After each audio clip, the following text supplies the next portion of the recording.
Team എല്ലാവർക്കും നമസ്കാരമുണ്ട്. ഇത് നല്ല തേങ്ങ അരച്ച് വെച്ചേക്കണ ചാളക്കറിയാണ് കേട്ടോ. ഞാൻ വെച്ചതാണ്. അപ്പോൾ ഇത് ഒരാൾ റിക്വസ്റ്റ് ആയിട്ട് വെച്ചേക്കണേ ഉണ്ടാ. ഇത് വേറെ ആർക്കുമല്ല, നമ്മുടെ താരക്ക് കൊടുക്കാൻ വേണ്ടിയാണ് കേട്ടോ.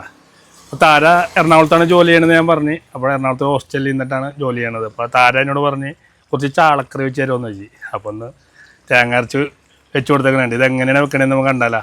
നമ്മുടെ മിക്സിയുടെ ജാറിലേക്ക് ഒരു മുറി വിളഞ്ഞ തേങ്ങ ചിരണ്ടിയതിടാം, മുളക് പൊടി, മഞ്ഞപ്പൊടി, അങ്ങനെ കുറച്ച് വെള്ളം കൂടെ വെച്ചിട്ടുണ്ടാ.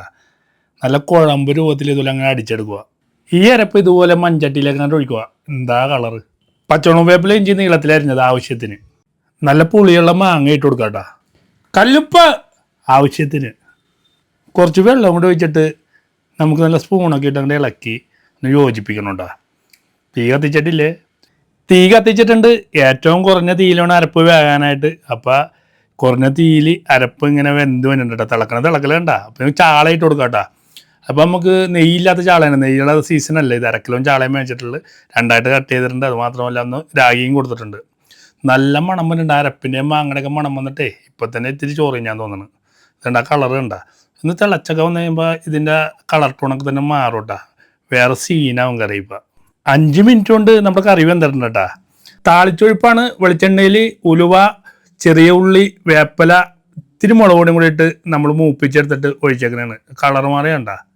ഒന്ന് ആ പുളിയൊക്കെ ഇപ്പം എൻ്റെ ഫേസിൽ വരും കേട്ടോ. എന്താ ടേസ്റ്റ്. ചാളക്കറി ഇത്തിരി ചൂടാറിയതിന് ശേഷം കൊണ്ട് കഴിക്കാൻ പാടുള്ളത്. ഇതുണ്ട് കളർ തന്നെയാണ്ട. ഇതുണ്ട് നല്ല ചൂട് ചോറിലേക്ക്. ഇത് ചേന ഉണ്ട് കേട്ടോ. ചേനയൊക്കെ ആരും മൈൻഡ് ചെയ്യണം. ഇതുണ്ട ആ ചാളക്കറിയുടെ ഗ്രേവി മാത്രം മതി കേട്ടോ.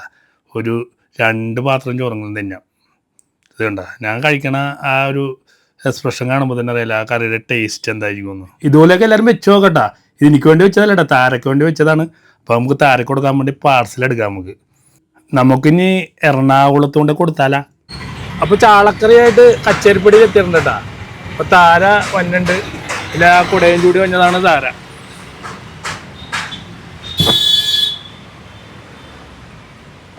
എന്താ ഇത്? എന്താന്നറിയാൻ പറ്റേ? ചാള. അയ്യോ ഇത്ര പെട്ടെന്ന് റെഡിയാക്കിയ. അയച്ചടാ, താങ്ക് യു കേട്ടോ. ഇടക്കിടക്ക് ഇങ്ങനെ കൊണ്ടുവരും ഓരോ സാധനങ്ങൾ. തുറക്കാന്നാ തുറന്നാ സൂപ്പർ സൂപ്പർ അടിപൊളിയല്ലേ? കഴിച്ചിട്ട് അഭിപ്രായം അറിയിക്കണോട്ടാ. എന്നാലും ഇത്ര പെട്ടെന്ന് ഉണ്ടാക്കിക്കൊണ്ടുവരുമെന്ന് ഞാൻ വിചാരിച്ചില്ല കേട്ടാ. ഇനി അധികം ദിവസം ഇങ്ങനെ കൊണ്ടുവന്ന് തരേണ്ടി വരില്ല. ഇനി വീട്ടിലേക്ക് അടുത്ത ദിവസം തന്നെ വരൂല്ലേ കല്യാണം കഴിച്ച്? അപ്പൊ ഉണ്ടാക്കി തരുമോ? അപ്പൊ ഞാൻ ആക്കി തരും. നോക്കിയെന്നാ